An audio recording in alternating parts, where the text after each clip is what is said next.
కేసీఆర్ ఎవరికీ భయపడని నాయకుడని భారీ నీటిపారుదల శాఖ మంత్రి హరీష్ రావు అన్నారు. మత సామరస్యతకు మారుపేరైన తెలంగాణ చరిత్ర గురించి భాజపా జాతీయ అధ్యక్షుడు అమిత్ షా తెలుసుకొని మాట్లాడాలని మంత్రి హితవు పలికారు. కేంద్రం నుంచి సాయం పొందే హక్కు రాష్ట్రానికి ఉందని, పలు అంశాల్లో బీజేపీనే స్పష్టత ఇవ్వడం లేదని ఆయన విమర్శించారు. మాట్లాడుతూ కేసీఆర్ గారు ఎవరికో భయపడి విమోచన దినం జరపడలేదు అని వారు మాట్లాడడం నిజంగా చాలా విడ్డూరంగా ఉంది.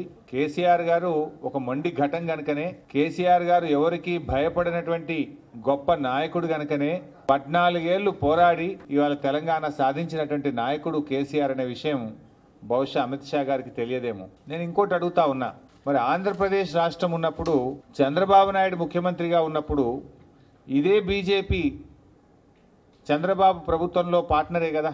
అప్పుడు కూడా వాజ్పేయి గారు ప్రధానమంత్రి ఉన్నప్పుడు ఇక్కడ రాష్ట్రంలో, అక్కడ కేంద్రంలో 2 చోట్ల కూడా వీళ్ళు అలై పార్టీసే. ఆ రోజు ఎందుకు బీజేపీ మరి ఆంధ్రప్రదేశ్ రాష్ట్రంలో అధికారికంగా విమోచన దినం జరపలేదో ఇవాళ సమాధానం చెప్పాలని చెప్పి కూడా నేను అడుగుతా ఉన్నా ఈరోజు. అప్పుడు మరి మమ్మల్ని అడగండి, మీరు ఆ రోజు ఎందుకు జరపలేదు?